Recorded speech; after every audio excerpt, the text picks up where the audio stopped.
참 예수님, 하감세 시작. 하느님 감사합니다. 하느님 감사합니다. 하느님 감사합니다. 세계 1차 대전은 인류 역사 안에서 굉장히 중요한 기점이라고 합니다. 그 전에는 그냥 총을 들고 싸운다고 할지라도 일렬로 서서 그냥 쐈대요. 그러면 사람들이 다치거나 죽죠. 그럴 때 양쪽의 대표가 만나서 이쪽이 더 많이 죽었으니까 우리의 승리다 하면서 전쟁을 끝냈다고 합니다. 특별한 작전 같은 게 별로 없었대요. 옛날에는 활로 싸우다가 창으로 싸우다가 총으로 바뀌긴 했지만 그래도 어떤 전술이나 이런 것들은 큰 변화가 없었다고 합니다. 그래서 전쟁이 비교적 빨리 끝났대요. 그런데 1차 대전 때는 양상이 달랐다고 합니다. 전쟁터로 떠나는 병사들은 이렇게 말했대요.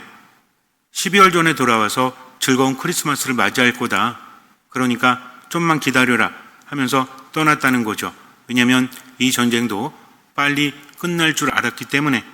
그런데 전쟁이 길어졌습니다. 참호라는 것이 생겼대요.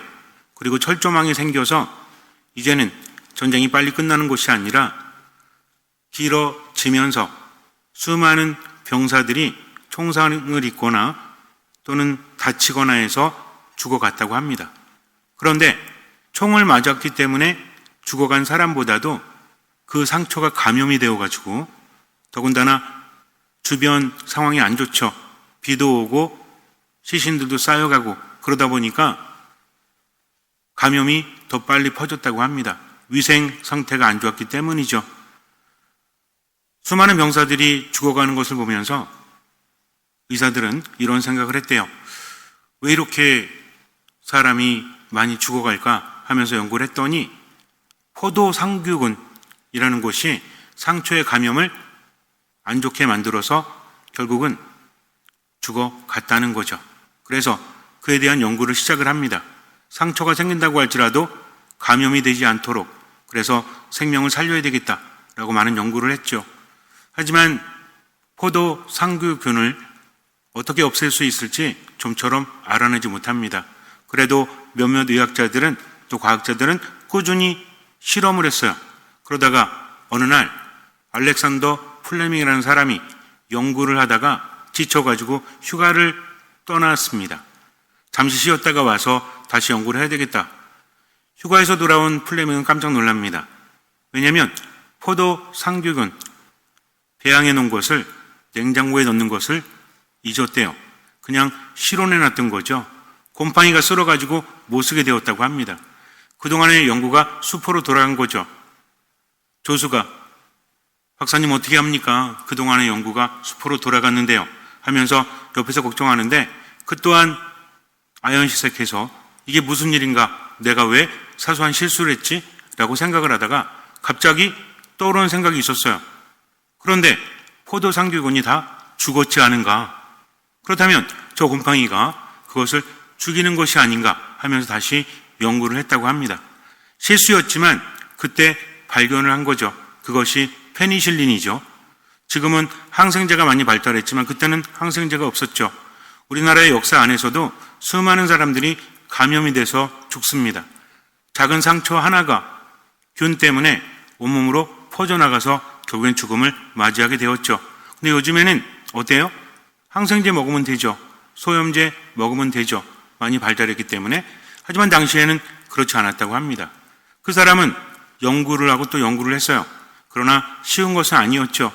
왜냐하면 그것을 발견했다고 할지라도 어떻게 추출을 해야 되는지, 어떻게 정제를 해야 되는지, 그냥 곰팡이를 먹일 수는 없잖아요. 이것을 약으로 만드는 과정이 결코 쉽지 않았습니다. 그렇게 10년이 흘렀을 때 옥스퍼드의 두 박사가 정제하고 대량 생산하는 것, 추출해서 정제하고 대량 생산하는 것을 개발하게 됩니다. 그래서 세 사람은 노벨 의학상, 생리상이라고 하죠. 그것을 공동으로 수상을 합니다. 그리고 나서 세상이 완전히 바뀌었죠. 요즘에는 감염돼가지고 죽는 사람들이 옛날보다 많지 않죠.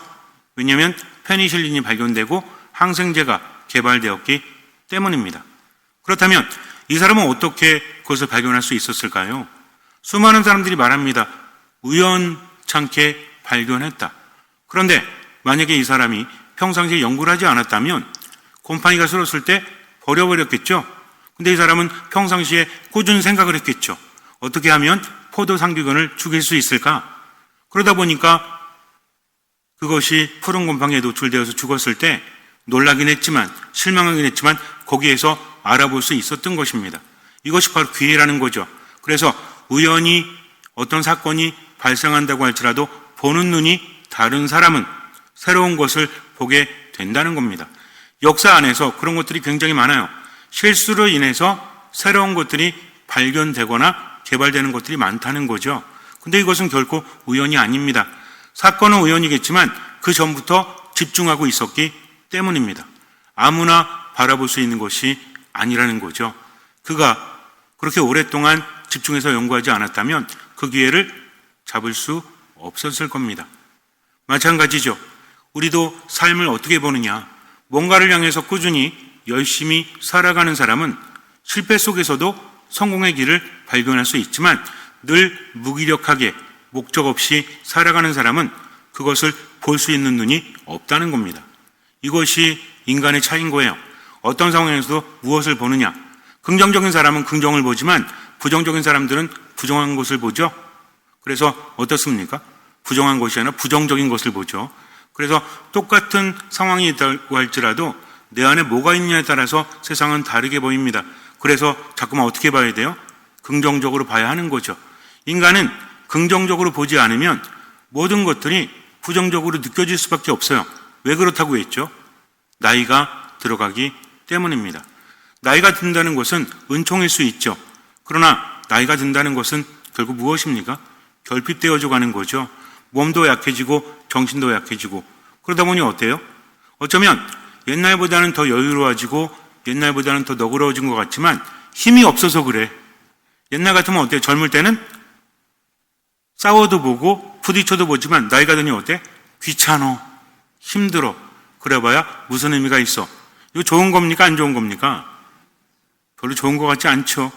중요한 건 뭐냐면 내가 힘이 있음에도 불구하고 여유로운 것이 중요한 거지 결핍되어지니까 귀찮아서 힘들어서 그렇게 하지 않는 것은 결코 좋다라고 말할 수 없죠. 그래서 몸은 점점 나이가 들어가도 정신은 말짱해야 됩니다. 마음만은 말짱해야 돼요. 그럼 어떻게 말짱할 수 있죠? 어차피 몸이 낡아지면 나이가 들어가면 모든 게 약해지는 것을 더군다나 병들잖아요. 또 상처 입잖아요. 우리들의 인생이라는 것이 비단 나이만 들어가서 그런 것이 아니라 경험을 하면 할수록 무력감을 느끼죠. 나는 아무것도 아니구나. 아무것도 할 수 없구나. 이 생각은 좋은 겁니까? 안 좋은 겁니까? 나는 아무것도 아니다. 좋은 거야? 안 좋은 거예요? 좋을 수도 있고 안 좋을 수도 있다는 거죠. 무력감에 짓눌려서 내가 노력해도 되는 게 없네. 이거 좋은 거 아닙니다. 그러나 하느님 앞에서 나는 아무것도 아니구나. 모든 것은 하느님의 것이구나. 그러니 욕심내지 말아야지 하면서 자유롭게 사는 것은 다르다는 겁니다. 똑같은 생각을 한다고 할지라도 그 뿌리가 어디에 있느냐에 따라서 사람의 삶은 달라질 수밖에 없죠. 또 사람의 삶이 달라지니까 열매가 다릅니다. 사실은 굉장히 간단한 거죠. 그래서 무기력에 빠진 사람은 좋은 열매를 맺지 못하죠. 어떤 열매? 말의 열매, 표정의 열매, 행동의 열매가 어때요? 그냥 무기력한 거죠. 그러나 하느님 안에 머무는 사람, 나는 아무것도 아니지만 하느님께 맡기고 지금을 살아야 되겠다라고 하는 사람은 긍정적이죠. 그래서 어떤 열매를 맺어요? 좋은 열매를 맺습니다. 좋은 열매라는 것은 무엇이죠? 좋은 열매라는 것은 여러분들도 농사를 지어보셔서 아시잖아요. 열매가 좋으면 일단 어떤 결과가 옵니까? 비싸게 팔리지. 소득이 많지 않습니까? 그럼 사람들은 왜 비싸게 사요? 맛있으니까, 영양가가 높으니까. 그리고 또 어떻습니까? 좋은 열매를 맺는다는 것은 그 나무 자체가 튼실하다는 거죠. 튼실하지 않은 나무에서 어떻게 좋은 열매가 맺어질 수 있겠습니까? 열매라는 것은 맺는 겁니까? 맺어지는 겁니까? 어쩌면 맺어지는 거잖아요. 그죠? 좋은 나무는 좋은 열매를 맺을 수밖에 없다. 영양분이 충분하고 수분이 충분하니까 열매를 내놓는 겁니다. 또 한 측면에서 본다면 나무가 열매를 맺지 못하면 어떻게 되죠? 열매를 맺지 못하면 죽는데요. 왜 죽어요? 영양 과잉으로. 그래서 사람과 나무가 똑같죠. 사람도 어때요? 많이 먹는데 안 움직이면 병들잖아요. 그러니까는 먹은 만큼 어떻게 해야 돼? 토해내야 돼. 먹은 만큼 움직여서 배출을 해야 된다는 겁니다. 그러니까 다른 사람들을 살리고 다른 사람들에게 베푸는 열매라는 것은 나무 또한 건강하게 만든다는 거죠. 그래서 본인도 행복하고 다른 사람도 행복하게 하는 것이 무엇이다? 좋은 나무와 좋은 열매라는 거죠. 이런 사람의 특징은 무엇입니까? 아무리 나이가 들고 결핍이 되어도 하느님 안에 머문다는 거죠. 하느님 안에 머무는 사람은 어떤 특징이 있을까요? 여러분들이 잘 생각하셔야 됩니다. 제가 여러분들에게 요구하는 것은 지식적인 것이 아니에요. 체험적인 겁니다. 저마다 자신만의 삶의 언어로 이야기할 수 있어야 돼요. 그러면 어떤 사람이 하느님 안에 머물죠?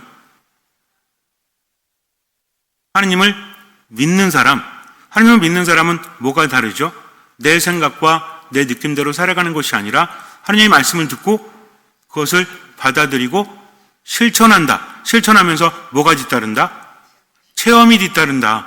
이제는 대답이 팍팍 나오네요. 근데 머리가 아닌 삶으로 아셔야 됩니다. 그렇다면 뭐 하지 않으면 체험도 없다는 거죠. 실천하지 않으면 체험도 없다는 겁니다. 그래서 움직여야 되는 거예요. 근데 문제는 내가 실천하지 못하도록 만드는 게 무엇입니까? 내 안에 있는 우울이죠. 내 안에 있는 무력감이죠. 어떤 것을 하려고 할 때 어른이 되면 어떤 일이 발생하죠? 아이들은 능력이 없어서 못해요. 어른들은 어떻습니까? 걱정이 많고 생각이 많아서 안 해요.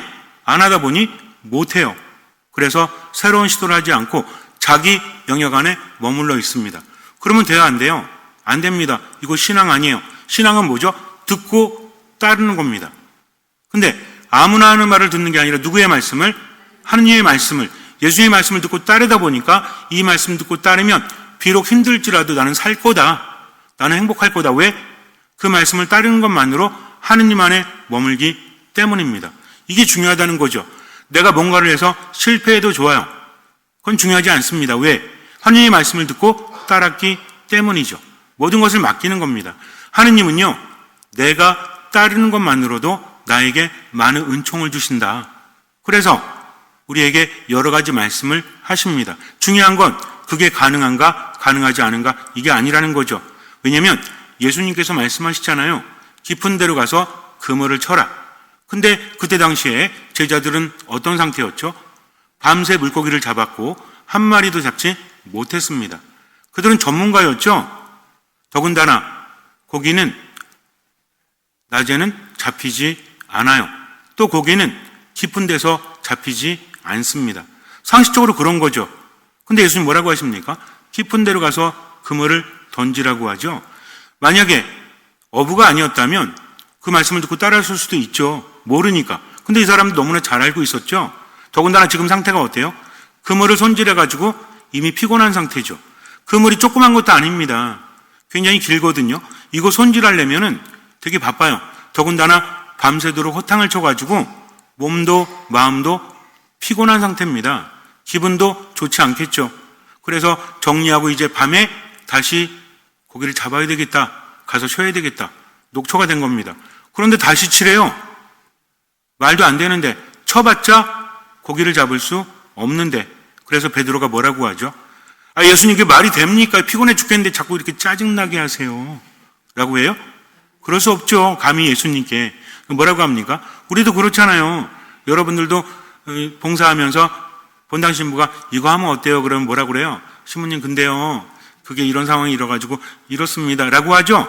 만약에 여러분들 아들이 그랬으면 이놈의 자식아 조용히 해. 뭐 알지도 못하면서 떠들고 그래. 근데 신부가 그러니까 어때? 그렇게 말할 수도 없고. 그러니까 설명하죠. 그 이면에는 어떤 의미가 있는 거예요?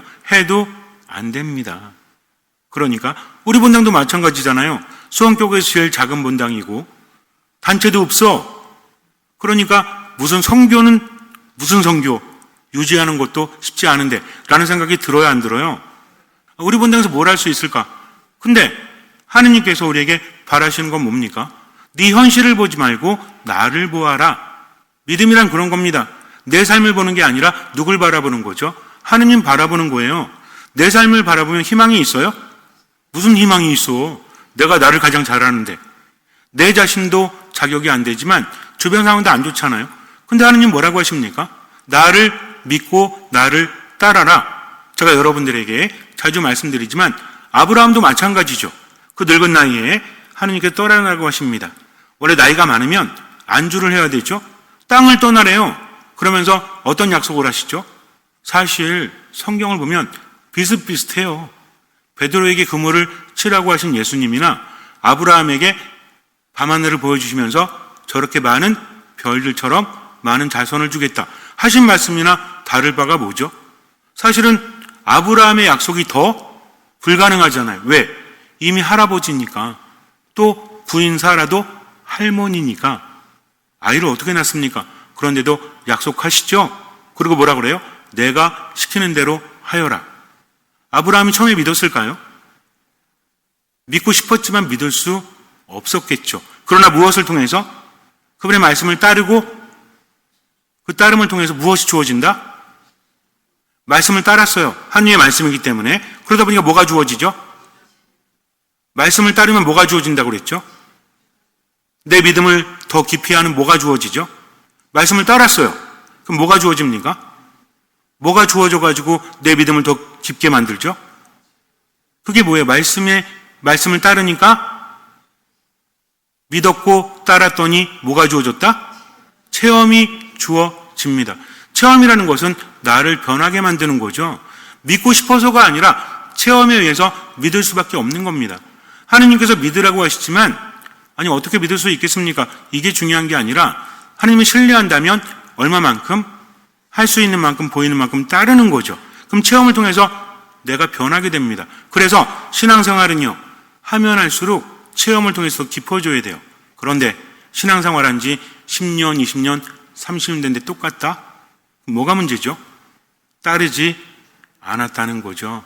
그래서 하느님의 말씀은 따라야만 완성이 되는 겁니다. 베드로도 그렇게 하잖아요. 근데 이 체험이 어떻습니까? 예수님 말씀대로 했더니 많은 물고기가 잡혔네? 그물을 치자마자 배가 가라앉을 만큼, 그물이 찢어질 만큼 많은 고기가 잡히죠?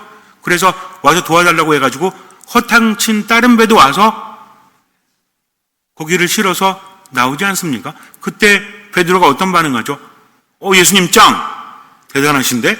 역시 말씀을 들었더니 기적이 일어나네? 그럽니까? 두려움에 휩싸입니다. 왜? 불신했기 때문에. 만약에 믿었다면 두렵지 않죠? 내가 여태까지 생각했던 모든 것들이 무너지는 겁니다. 그러니까 예수님 앞에 엎드려서 뭐라고 하죠? 저는 믿습니다. 그래요? 저는 죄인입니다. 저에게서 떠나가 주십시오. 그랬더니 예수님 뭐라고 하십니까? 그분은 누구보다도 인간을 잘 아시는 분이다. 인간 자신보다도 더 잘 아시죠? 두려워하지 마라.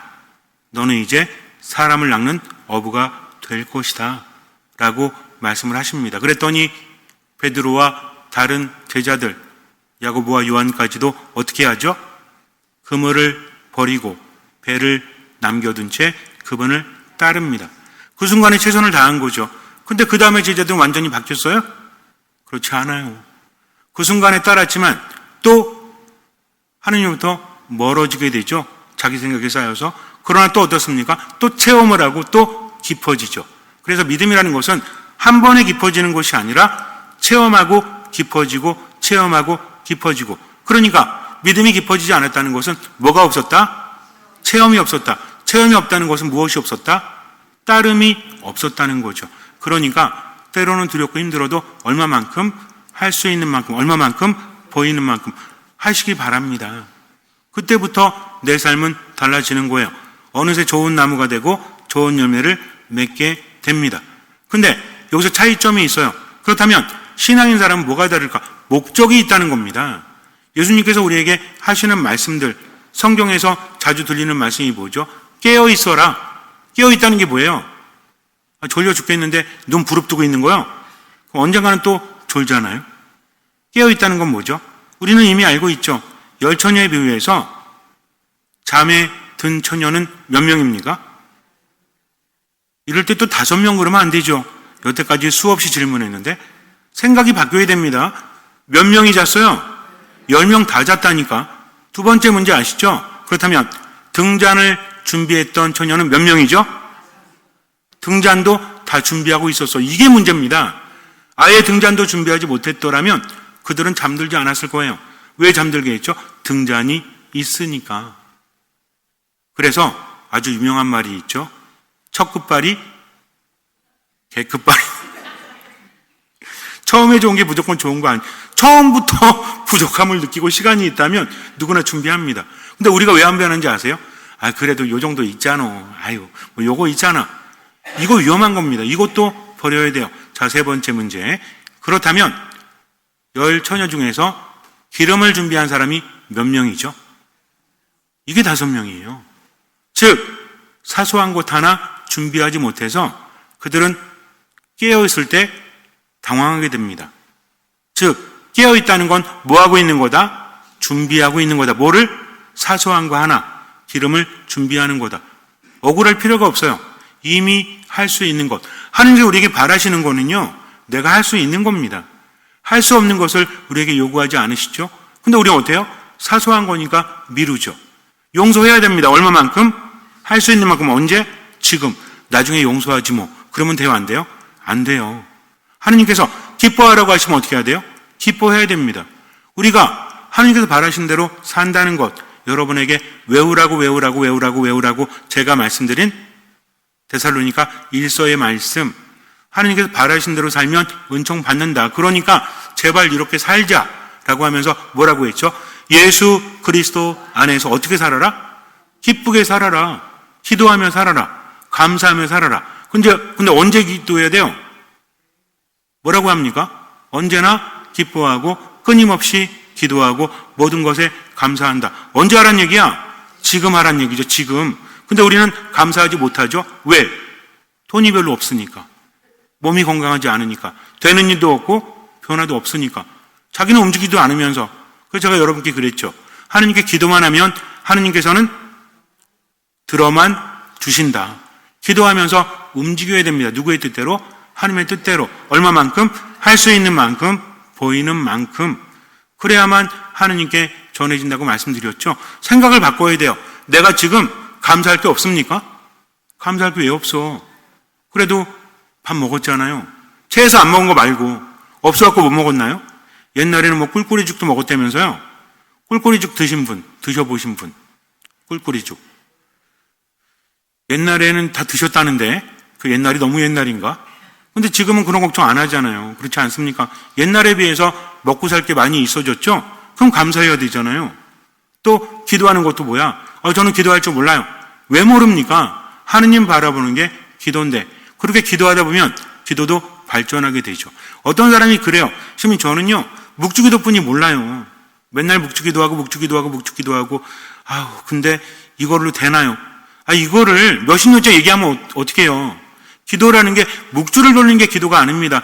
하느님을 바라보고 그분의 말씀을 듣고 그러다 보면 기회가 생기죠. 묵주기도만 합니까? 미사참례도 하죠. 말씀 묵상도 하죠. 기도가 풍성해질 수밖에 없다. 왜? 그분을 바라보니까. 문제는 뭐예요? 기도의 근본은 무엇입니까? 청하는 것을 하느님께 꾸준히 말씀드리는 것 아닙니다.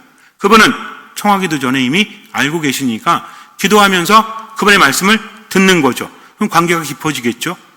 그러면 점점 풍성해질 수밖에 없습니다.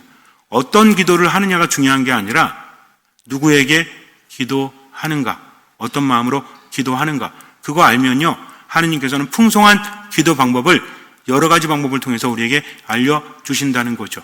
또 무엇입니까? 감사하고 기뻐하는 거. 기뻐할 게 없어요? 기뻐할 게 있지. 지금 살아있는 것만으로도 하느님 감사합니다. 정말 기쁩니다.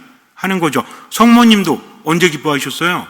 인간적으로는 말도 안 되는 상황에서 돌에 맞아 죽을지도 모르는 상황, 99.9% 돌에 맞아 죽는 상황에 엘리사벳을 찾아가시죠? 그러면서 뭐라 그래요?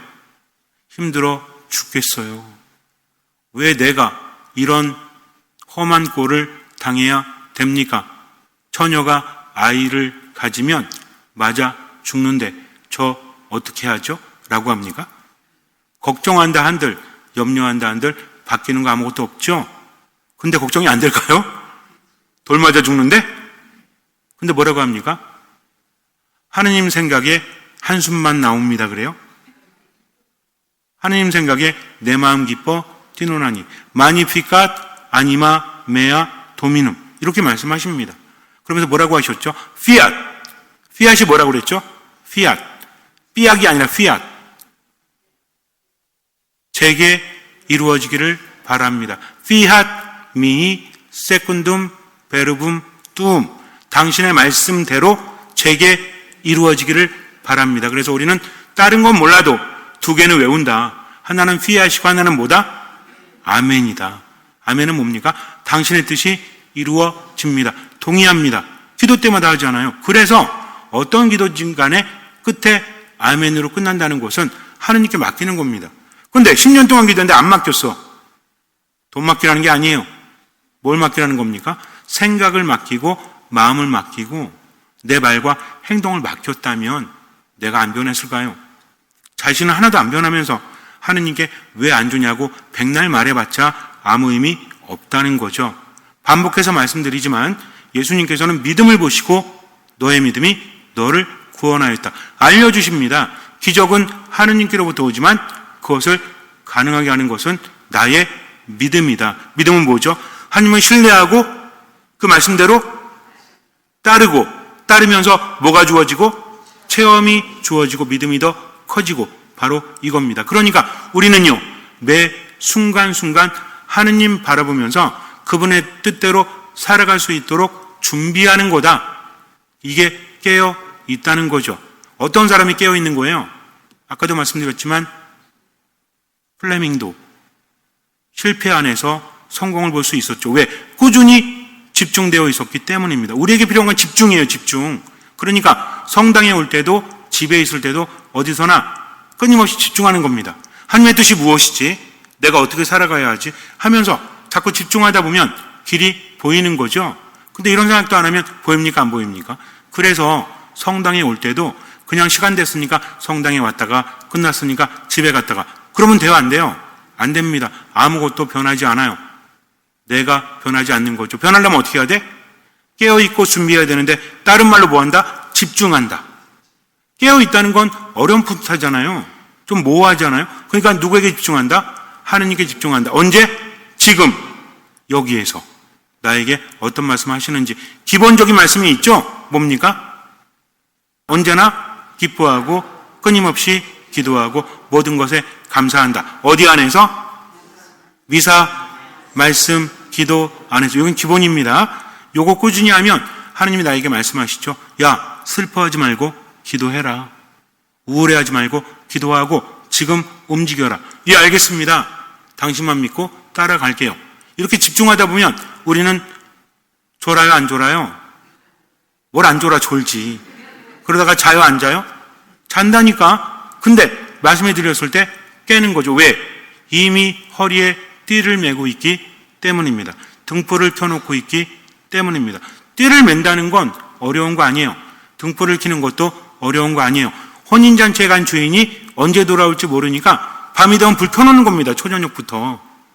제가 기다리고 있습니다. 그러면서 졸더라도 뭐를 메고? 띠를 메고 조는 거죠. 그러면은 주인이 온다 그러면 어떻게 해? 벌떡 일어나는 거죠. 근데 그냥 편하게 자야 되고서 띠 다 풀어놓고 그리고 등도 안 켜놓고 주인이 온다고 허겁지겁. 왜? 띠를 왜 매죠? 띠를 매는 의미를 알아야지. 지금 우리 옷은 띠를 맬 필요가 없죠. 근데 옛날 이스라엘 복장 어떻습니까? 길다니까. 왜 길까요? 대부분 길게 입죠? 왜? 옷이 흔한 게 아닙니다. 그러니까 어때요? 옷 만드는 기술도 떨어졌긴 하지만 지금처럼 깔맞춤으로 입을 수가 없지. 옷이 얼마나 비싼데. 그러니까 어때? 대충 길게 만들어가지고 매는 거지. 옛날에 여러분 그렇게 산 분 없어요? 치마? 언니한테 물려받은 치마 올려가지고 매고 그런 시대가 아닌가? 어쨌든 옛날에 그랬잖아. 그래가지고 진짜 그랬다니까. 제 친구 중에도 형한테 받아 입은 옷 바지 이렇게 이거 있잖아요. 바지단 접어가지고 입은 사람이 있었다니까요. 지금은 없는데 어쨌든 그랬다니까. 이게 왜 그래요? 옷을 몸에 맞추는 게 아니라 몸을 옷에 맞추지. 짧으면 못 입지만 길면 입잖아요. 옛날 사람 다 그랬다니까. 그러니까 이게 허겁지겁 달리려면 안 돼요. 그래서 어떤 일을 하거나 전쟁터에 나갈 때는 뭘 메고 가는 거야? 띠를 메야 됩니다. 왜? 그래야 발이 잘 움직일 수 있기 때문에. 뭐 하란 얘기예요? 준비하란 이야기죠. 등불을 켜놓습니다. 누가 볼 수 있도록? 주인이 볼 수 있도록. 저희 깨어 있습니다. 그럼 주인이 와서 어떻게 해요? 그냥 들어온대. 자, 보세요. 주인이 문을 두드립니다. 기회를 주는 거죠. 내가 왔다. 그럴 때 어때? 조금 졸고 있어도 번떡 깨서 안 잔 것처럼 오셨습니까? 기다리고 있었습니다. 주인이 잤지? 이래요? 아닙니다. 그 종들은 행복하다. 왜? 주인이 어떻게 합니까? 그들을 식탁에 앉힌 다음 허리에 띠를 메고 시중을 들 것이다. 엄청난 겁니다. 그러니까요, 신앙생활은 피곤한 게 아니에요. 지금 얼마만큼? 할 수 있는 만큼, 얼마만큼? 보이는 만큼. 뭐를 가지고? 목적을 가지고. 누구의 뜻대로? 하나님의 뜻대로. 언제? 지금. 어디에서? 여기에서. 그 말씀이 이루어질 수 있도록 어떤 마음으로? 듣는 마음으로 듣고 어떻게 한다? 실천한다. 그럼 뭐가 주어진다? 체험이 주어지고 믿음이 더 깊어지고 기적은 더 크게 일어납니다. 그러니까 신앙적인 거 피곤하게 여기지 말고 성당에서만 기도하지 말고 삶 전체를 기도로 만들어라. 누굴 바라보면서? 하느님 바라보면서 무엇을? 나의 생각을, 나의 기분을, 나의 말과 행동을 하나님의 뜻대로 나머지는 맡기는 거죠. 잠시 눈을 감으세요. 루카가 전한 거룩한 복음입니다. 그때 예수님께서 제자들에게 말씀하셨다. 너희는 허리에 띠를 메고 등불을 켜놓고 있어라. 혼인잔치에서 돌아오는 주인이 도착하여 문을 두드리면 곧바로 열어주려고 기다리는 사람처럼 되어라. 행복하여라. 주인이 와서 볼 때 깨어있는 종들. 내가 진실로 너희에게 말한다. 그 주인은 띠를 메고 그들을 식탁에 앉게 한 다음 그들 곁으로 가서 시종을 들 것이다. 주인이 밤중에 오든 새벽에 오든 종들의 그러한 모습을 보게 되면 그 종들은 행복하다. 깨어 기도하라는 것은 바로 이것입니다. 기도하는 거죠. 무엇입니까? 우리는 때론 졸 수 있고 잠들 수도 있어요. 근데 준비하는 겁니다. 이 순간에 하나님의 뜻이 무엇일까? 집중하는 겁니다. 그러면 보입니다. 내 삶의 실패 속에서도 깨달음을 얻게 되죠. 왜? 내가 체험을 했기 때문입니다. 그러니 하느님께 집중하십시오. 그분의 말씀이 들린다면, 미사 말씀 기도를 통해서 나에게 말씀하신다면 그것을 붙들고 사세요. 기본적인 것은 예수 그리스도 안에서 언제나 기뻐하고 끊임없이 기도하고 모든 것에 감사하면서 듣는 마음으로 살아가는 겁니다. 그러다가 그분의 말씀이 들리면 할 수 있는 만큼 보이는 만큼 따르십시오. 나머지는 맡기십시오. 그렇게 목적을 가지고 집중하면서 깨어 기도하면서 지금을 살아가세요. 나의 생각과 나의 감정과 말과 행동을 주님께 봉헌하세요. 주님께서는 그 믿음을 보시고 우리 삶에 놀라운 기적을 일으켜 주실 것입니다. 아멘.